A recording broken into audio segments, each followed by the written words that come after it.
Deus pode e eu não vou atrapalhar. Será que você pode dizer isso? Deus pode e eu não vou atrapalhar. Amém?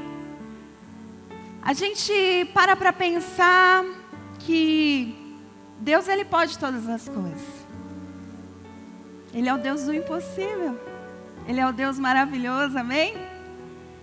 Mas tem coisas que nós impedimos o agir de Deus. Tem coisas que competem a mim e a você. E muitas vezes nós atrapalhamos Deus de agir por algumas atitudes. E tudo que Deus quer nessa noite é que a gente não atrapalhe aquilo que só Ele pode fazer. Mas que também a gente se posicione naquilo que a gente pode fazer. O que você pode fazer e não está fazendo? Deus pode, mas e nós? O que estamos fazendo? Ou não estamos fazendo? E aí nós vamos ter o nosso ponto de partida lá no segundo livro de Reis, capítulo de número 4. Na versão NVT, eu vou ler com vocês do capítulo 1 em diante, amém? Quem achou, dá um glória a Deus aí. Segundo Reis, capítulo 4, verso 1, diz: certo dia, a viúva de um dos membros do grupo dos profetas foi pedir ajuda a Eliseu. Meu marido, que o servia, morreu. E o Senhor sabe como ele temia o Senhor. Agora veio um credor que ameaça levar os meus 2 filhos como escravos. Essa viúva encontra-se numa situação que só Deus pode fazer. E talvez nós também nos encontramos nessa situação em que só Deus pode fazer. E hoje Ele nos trouxe aqui para dizer que Ele pode sim fazer. Mas ela se encontra numa situação muito difícil. Viúva, acabou de perder o marido. E além de perder o marido, descobriu que está endividada. E além de estar endividada, corre o risco, sofre ameaças de perder o bem mais precioso que ainda lhe resta, que é os seus filhos. Que situação.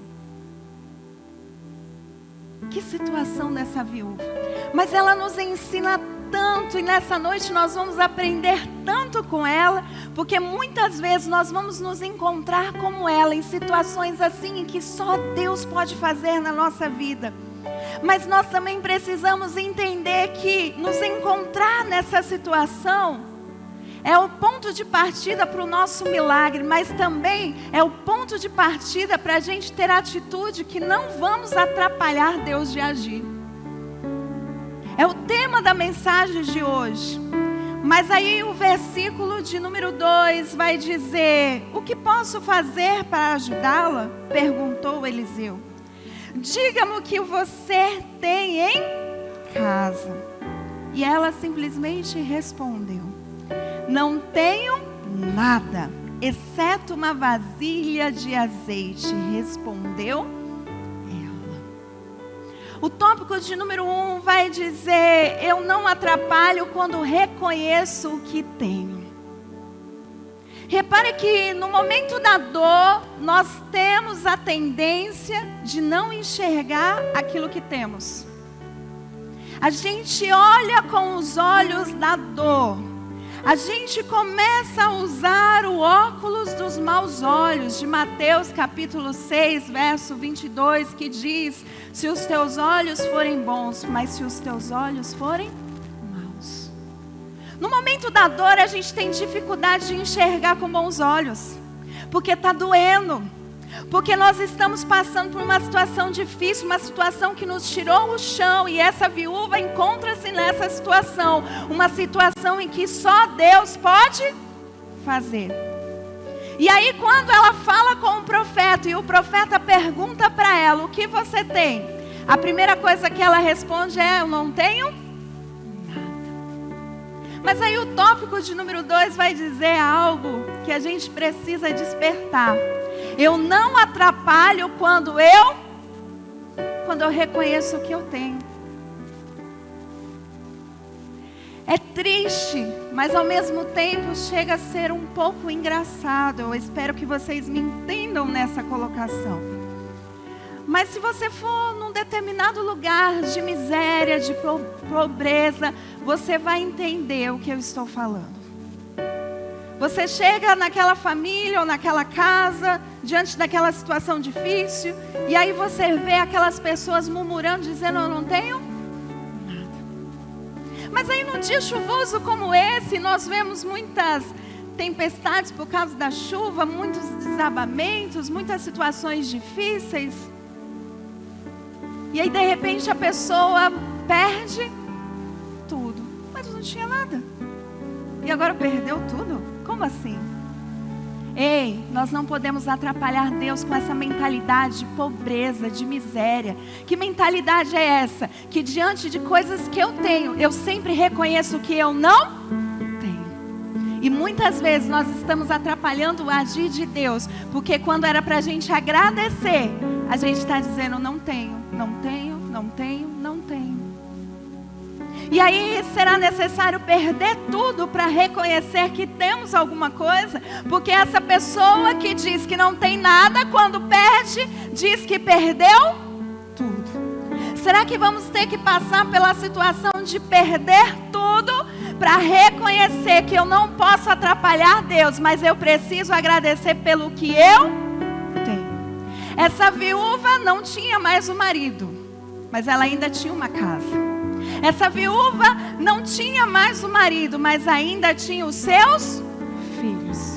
Essa viúva ainda não tinha mais o seu marido, mas tinha uma vasilha de azeite.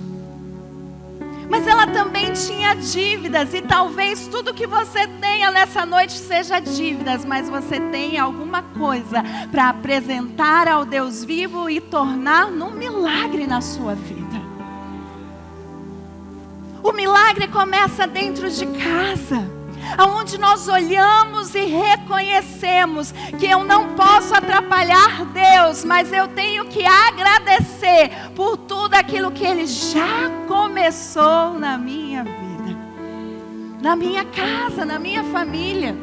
Tem coisas que só Deus pode fazer, e eu entendo e creio nisso, mas tem coisas que nós atrapalhamos Deus de fazer quando murmuramos e não agradecemos. Ei, o seu dia, o meu dia, o nosso dia, ele reflete mais gratidão ou ingratidão? Ontem, ministrando o curso Mulher Única, e ali tendo um momento de comunhão com essas únicas especiais do Senhor, eu dizia: quando eu começo a murmurar demais, sabe o que eu faço? Eu começo a falar com pessoas, eu começo a ouvir de dores, de situações, sabe por quê? Para eu voltar para o eixo e dizer: eu tenho tudo, e o que eu estou fazendo murmurando? Sabe quando a gente começa a ser ingrato pelo prato de comida maravilhoso que nós temos? Nós precisamos olhar lá para o Haiti e entender que aquelas crianças estão aguardando ansiosamente uma semente para que elas possam se alimentar de segunda a sexta. Não estou falando de sábado e de domingo, estou falando de segunda a sexta. Isso quando aqueles que se comprometeram enviam a semente. Porque tem gente fazendo voto de tolo, e Deus não se agrada de voto de tolo. Deus se agrada de homens e mulheres de Deus, de caráter, que honram a sua palavra. Mas nós temos um prato e agradecemos por ele, ou murmuramos, ou criticamos? Eu não posso atrapalhar Deus com a minha murmuração. Essa viúva, diante da dor dela, ela enxerga que ela não tem. Mas aí daqui a pouco ela começa a colocar para fora: não, eu tenho uma vasilha. Eu tenho algo sim. Ei, vamos olhar para aquilo que temos e vamos agradecer. Talvez o milagre do seu casamento esteja em você agradecer pelo seu casamento. Talvez o milagre dos seus filhos esteja em você agradecer pelos filhos maravilhosos que você tem. Vai numa porta de uma cadeia ou de um IML e pergunta para aquela mãe se ela ficaria feliz com a birra que o seu filho faz de vez em quando.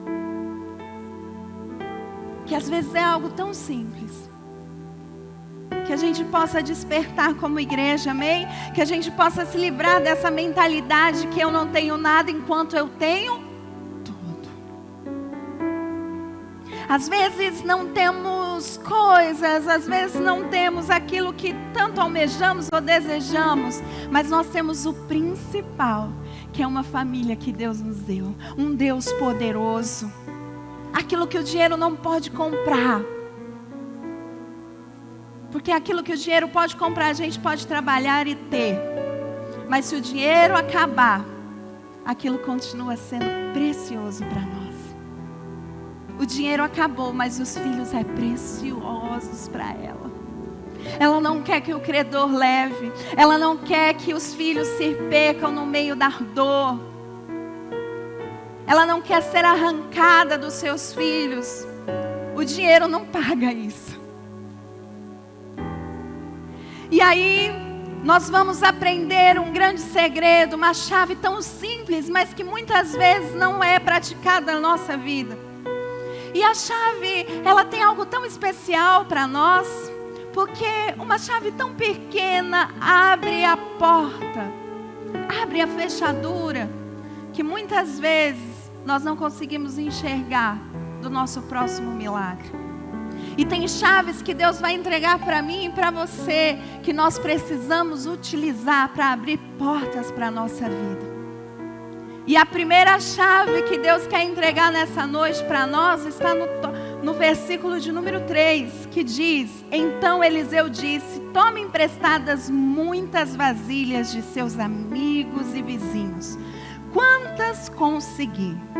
O verso 4 vai dizer: Depois entre em sua casa com os seus filhos e feche a porta. O tópico de número 3 vai dizer: feche a porta. Talvez a chave que você precisa nessa noite para o seu milagre acontecer, para não atrapalharmos Deus, é fechar a porta. Como assim, pastora?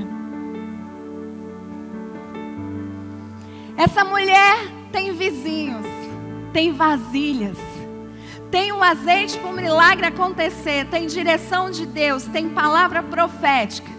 O profeta vira para ela e diz: você vai pegar o máximo de vasilhas que você conseguir, mas você vai entrar na tua casa, vai fechar a porta e vai viver um milagre lá de porta. E aí a gente para refletir e entender. Por que estamos desmontando o quarto? Por que estamos desmontando o secreto que Deus nos convidou todos os dias para ir? Entra no teu quarto, fecha a porta e tenha intimidade comigo. Vamos bem no externo. Ela tem relacionamento, ela tem vizinhos, ela tem pessoas que ajudam, ela tem pessoas que agregam, ela tem pessoas que emprestam vasilhas. Talvez nós também estamos vivendo muito o externo.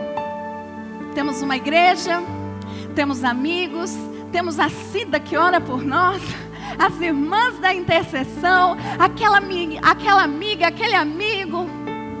Temos os nossos pastores, tem todos os dias alguém jejuando por nós. O externo está maravilhoso e Jesus está dizendo: ei, aquilo que eu só posso fazer na sua vida está dependendo do secreto, da porta fechada.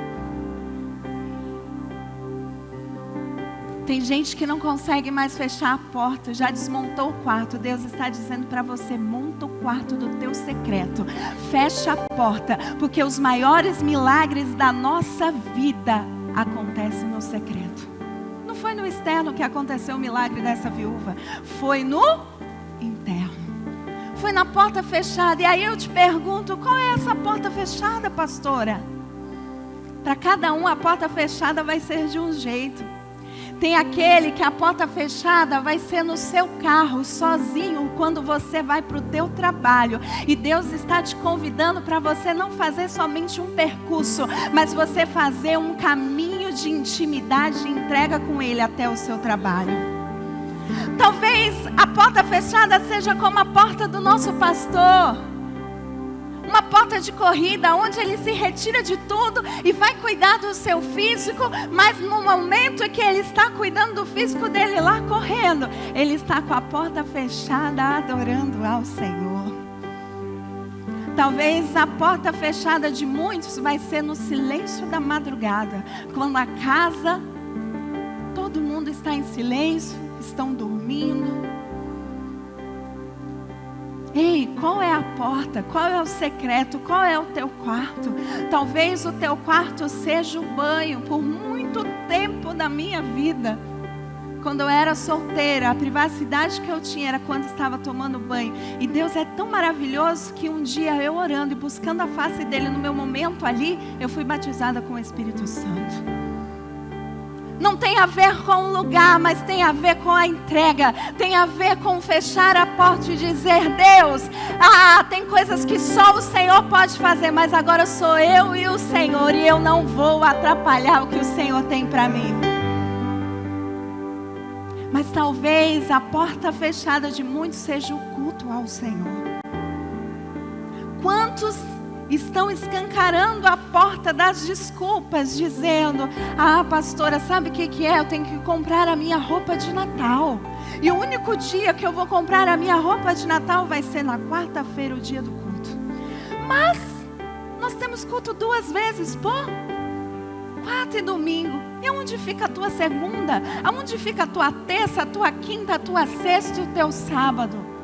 Que você precisa fechar a porta para Deus no lugar de abrir para Ele vir cultuar ao Senhor. O culto também é porta. É porta de entrega, é porta de direcionamento, é porta que essa mulher viúva, no momento da maior dor dela, entrou naquela porta da casa do profeta e diz: eu preciso de uma direção. É na quarta profética, é no domingo que nós recebemos a direção que vai mudar a nossa vida, que vai nos levar para o secreto, que vai nos levar para a intimidade e desfrutar de tudo aquilo que o Senhor tem para nós. Mas quantas vezes nós trocamos? E eu não estou falando de pessoas que são comprometidas com o reino, pessoas que se alegram de estar aqui na segunda, pessoas que se alegram de estar aqui na terça, na quinta, no sábado, em tantos outros dias, porque ela está decolando da presença de Deus. Mas pessoas que estão se distanciando cada vez mais e fechando a porta, desfazendo o quarto e não tendo intimidade com um Deus Todo-Poderoso. Até quando nós vamos trocar Deus por coisas, por situações que temos para resolver? Todos nós temos, ninguém está aqui à toa. Todo mundo aqui teve compromissos hoje, responsabilidades, obrigações, mas vocês decidiram estar aqui, e o Deus do secreto está vendo quem está aqui no secreto. Olha o que diz Mateus capítulo 6, verso 6. Mas quando orarem, cada um vai para o seu quarto, feche a porta e orem ao seu pai em segredo. Então seu pai que observa os recompensará. Deus está te recompensando nessa noite. Deus está nos recompensando. Porque Ele olhou para o segredo da nossa vida, em que a gente abriu mão e dizer: eu fiz tudo, mas eu não abro mão de estar com o meu Deus. E aí, os maiores milagres da minha vida foi resultado do secreto. Eu pude viver um milagre no externo porque eu vivi no secreto. Tem coisas que só Deus pode fazer, mas vai depender do seu secreto. Ei, jovem, ei, solteiro, solteira, o que tem sido o seu secreto com Deus? Gente, não tem melhor fase da vida do que quando nós somos solteiros e podemos viver as coisas do Senhor. Muito do que eu estou vivendo hoje é plantação do meu momento quando eu era solteira e eu me entregava madrugadas e madrugadas ali na presença do Deus Todo-Poderoso. Mas quantos jovens hoje não conseguem orar 10 minutos? Quantas solteiras e solteiros não conseguem orar 15 minutos porque a sua vida gira em torno de uma preocupação? Eu preciso me casar, eu preciso namorar, eu preciso isso, eu preciso aquilo. E as coisas do Senhor estão ficando aonde?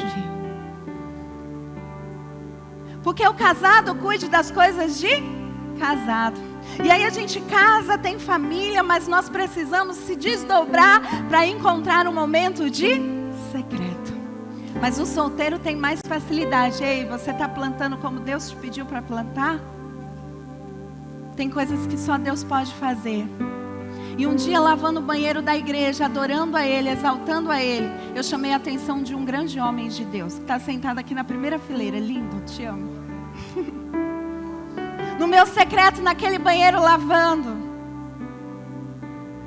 Mas quantos jovens nunca vão passar por isso, porque estão trocando o secreto de Deus? O secreto de Deus não tem a ver com lugar, mas tem a ver com dizer: Deus, agora sou eu e você. Cuidado com os fones de ouvido, cuidado com as telas, cuidado com as portas fechadas. Hoje nós ouvimos muito de uma geração de quarto, de porta trancada. Nós falamos muito sobre isso, questionamos muito sobre isso. Ei, Deus não quer ser trocado pelo seu fone de ouvido. Deus não quer ser trocado pelo seu secreto, aonde Ele não faz parte. Mas Ele quer que você deixe um pouquinho, porque Ele não quer que você seja um alienado. Ele te colocou nesse mundo, nessa terra, e sabe que você tem que viver coisas dessa terra e desse mundo. Mas Ele quer que você deixe um pouquinho e adore a Ele como só você pode no secreto. Experiências com Deus. O que eu mais oro pela vida do meu filho, dos meus filhos, é: Deus, que eles tenham as experiências dele com o Senhor. Mas a experiência só vem da nossa entrega. Que tal hoje deixar o celular lá na sala, entrar no seu quarto e fechar a porta e dizer não para as suas redes sociais, não para o seu WhatsApp, mas dizer sim para Deus e entregar essa situação que só Ele pode fazer? Mas quantas vezes nós pegamos-nos em desculpas dizendo: eu não tenho tempo. Ah, pastor, eu não tenho tempo. Olhe suas redes sociais e veja quanto tempo você fica nelas. Temos muitos compromissos e a Bíblia diz, e é perfeita, que o final dos tempos estão chegando e os dias estão se abreviando. Parece que 24 horas não é mais 24 horas, virou 12. Vocês têm essa sensação? Nós não vamos dar conta de tudo. Nós não vamos conseguir priorizar tudo. Mas se tem uma coisa que a gente não pode abrir mão e que a gente não pode deixar de priorizar, é o nosso momento com Deus. Porque no dia que faltar tudo, Deus continua lá. Que a gente possa despertar para isso. Onde tem um ambiente da presença, tem milagre. E a realidade muda. Tem presença, tem milagre. Muda o ambiente. Repare quando você acorda atrasado e sai naquela correria, porque o soneca aconteceu 5 minutos do inferno. Que atrasaram o seu dia, que fizeram o seu dia ficar todo bagunçado. Você já sai daquele jeito nervoso, brigando, xingando, descontrolado. Ai, porque eu não fiz isso, porque eu não fiz aquilo. Mas quando você acorda mais cedo e deixa o soneca para lá e dá a sua oportunidade ao Deus Todo-Poderoso e inicia o seu dia com Ele, o ambiente muda ou não muda? E o que estamos esperando para o ambiente dos nossos dias mudarem? Não saia da rota do milagre. Existe um caminho para o nosso milagre. Existe um caminho que essa mulher percorreu. Sabe que caminho é esse? a rota do milagre, a rota do secreto, a rota da intimidade. Ei, me dá mais vasilha. Oh, pode trazer, porque o milagre está acontecendo, a presença está real aqui neste lugar. Mas nós temos que parar de questionar e de justificar ou pressionar Deus. Porque ela recebe uma direção, ela recebe um posicionamento, ela tem uma rota a perseguir, um caminho a executar. E Deus deu essa ordem para nós hoje em Mateus capítulo 6, verso 22. Mas nós estamos obedecendo? Nós estamos fechando a porta como deveríamos? Que possamos despertar para aquilo que o Senhor tem para nós. No secreto, milagres acontecem. Eu amo o meu secreto de porta fechada quando eu tenho a oportunidade de ficar sozinha em casa e às vezes estar lá lavando o banheiro, dobrando uma roupa, lavando uma roupa, mas me alimentando da palavra do Deus Todo-Poderoso. Falando com Deus, abrindo o meu coração para Ele. Dando lugar para que eu não venha atrapalhar aquilo que só Ele pode fazer. Mas quantas vezes eu quero tomar o lugar de Deus, e isso aconteceu comigo, no meu casamento. O pastor muitas vezes queria fazer algo, queria fazer um negócio, e eu era pedra de tropeço na vida dele. Eu ficava, não, isso não vai dar certo, não, e isso, e aquilo, e isso, e tal, e não sei o quê. E eu estava de cabeça virada, tomando o lugar de Deus, e nada estava fluindo na nossa vida, porque tudo eu batia de frente. Ah, não, faz isso não. Ah, não, filho, pelo amor de Deus, vamos fazer conta, a conta não bate. Mas existiu um dia que eu decidi ouvir e ir para o secreto. E os maiores milagres da nossa vida começam nesse dia, quando a gente fecha a porta e vai para o secreto de Deus. E aí lá no secreto de Deus, Deus falou comigo: Angélica, sai de cena. Fala para o seu esposo que você não vai mais questionar ou bater de frente, mas que você vai orar para que cada dia mais ele ouça a voz de Deus e seja dirigido por Ele em cada negócio que ele fechar. Aquele dia eu cheguei para o meu esposo e disse: amor, Deus falou isso. Ele falou: eu vou filmar. Eu vou gravar. Peraí que Deus desceu aqui na terra. A nossa vida financeira começou a mudar. Uma chave virou. Sabe por quê? Porque todas as vezes que eu criticava, todas as vezes que eu jogava um balde de água fria, um milagre não podia acontecer, Deus não podia fazer. Eu estava atrapalhando aquilo que só Deus podia fazer, o milagre, a provisão, o sobrenatural. Mas quando eu decidi: Deus, eu não vou atrapalhar, mas eu vou permitir que o Senhor faça aquilo que só o Senhor pode fazer, Deus começou a trazer milagres e milagres de provisão na nossa vida. E aí o que eu fiz, pastora? Eu comecei a orar mais por Ele. Deus, que cada dia Ele ouça a sua voz, que Ele não tome nenhuma decisão que sem ouvir a tua voz, a tua direção. E agora, pastora, eu joguei a bronca para Ele. Ele que ore para fazer qualquer negócio, porque se Ele não orar eu vou saber. Mas brincadeiras à parte, será que nós não estamos atrapalhando o nosso familiar, o nosso cônjuge, os nossos filhos?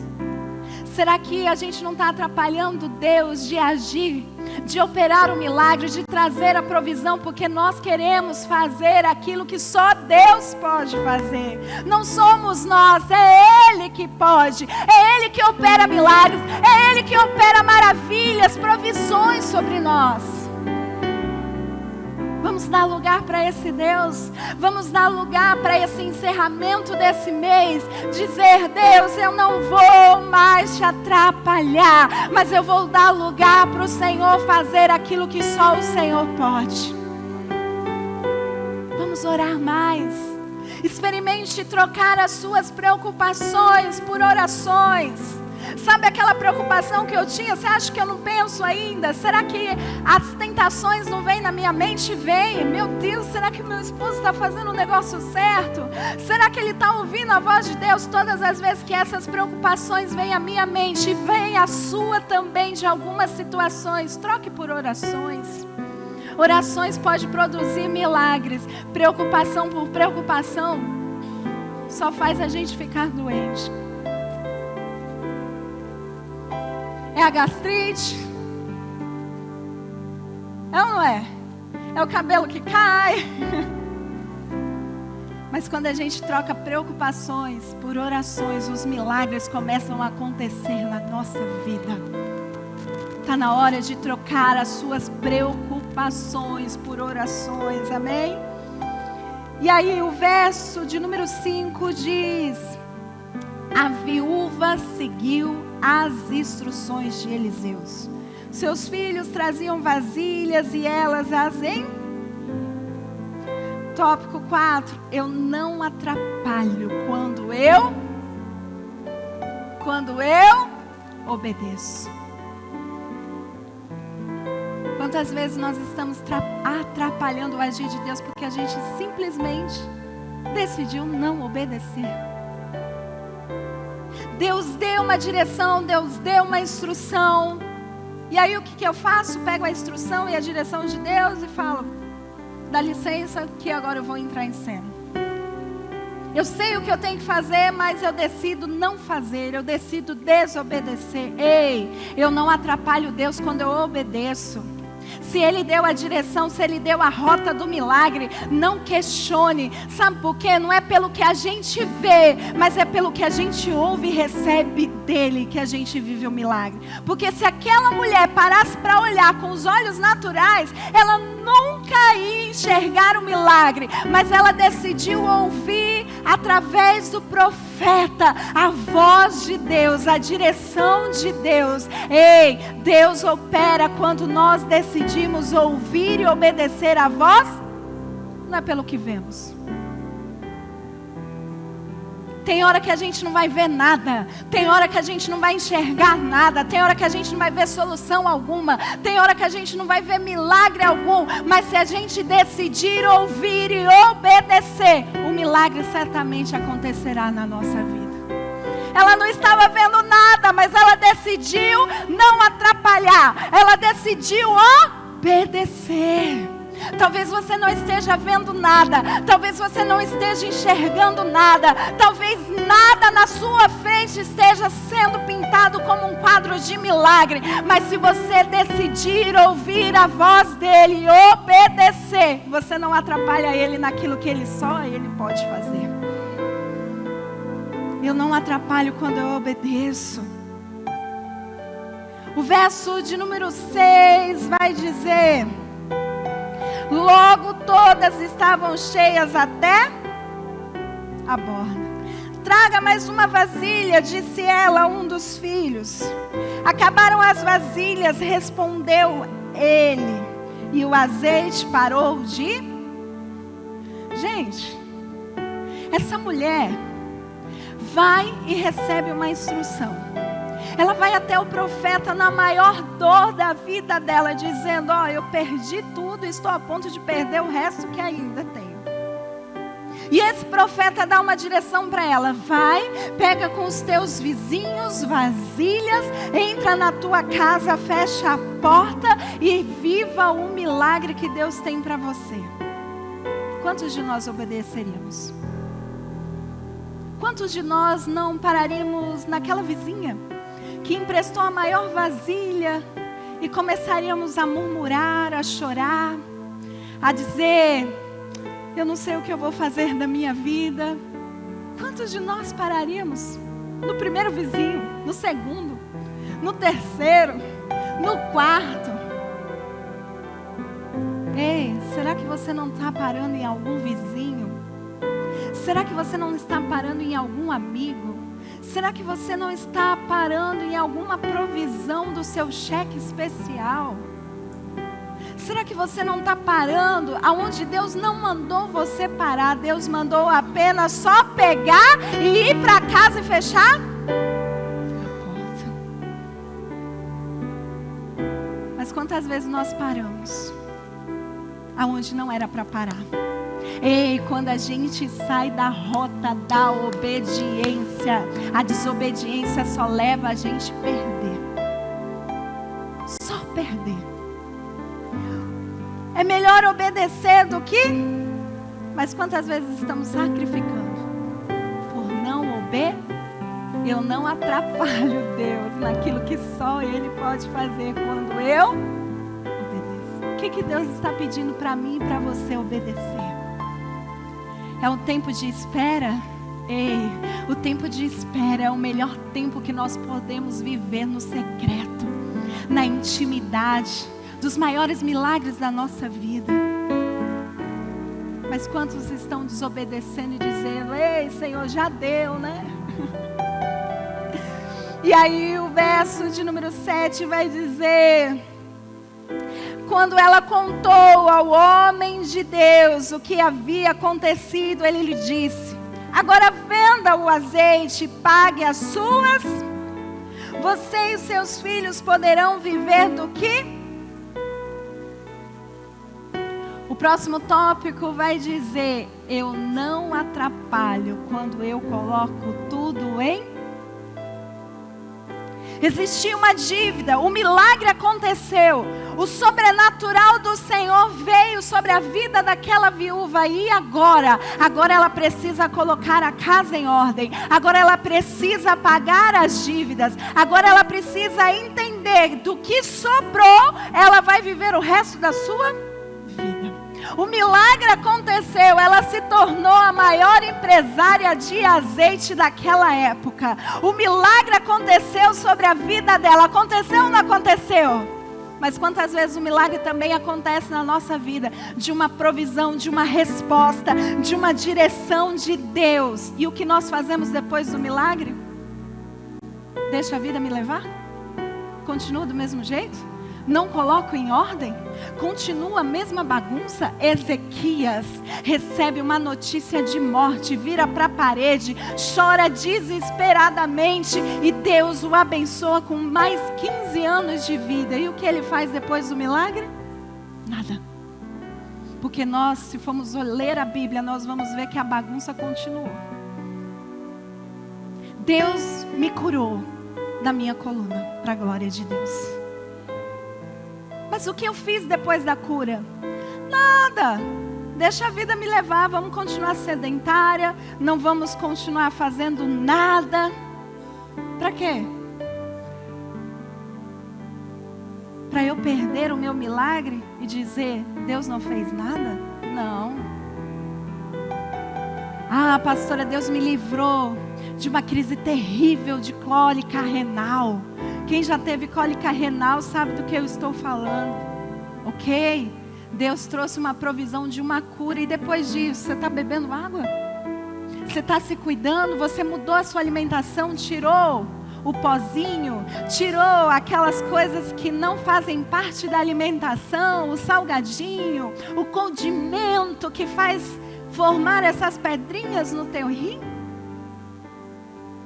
O milagre vem, a provisão vem, a direção vem, mas o que nós fazemos depois disso? Essa mulher entendeu que ela precisava pagar as dívidas, colocar a casa em ordem e manter a casa em ordem. Eu não atrapalho quando eu coloco em ordem.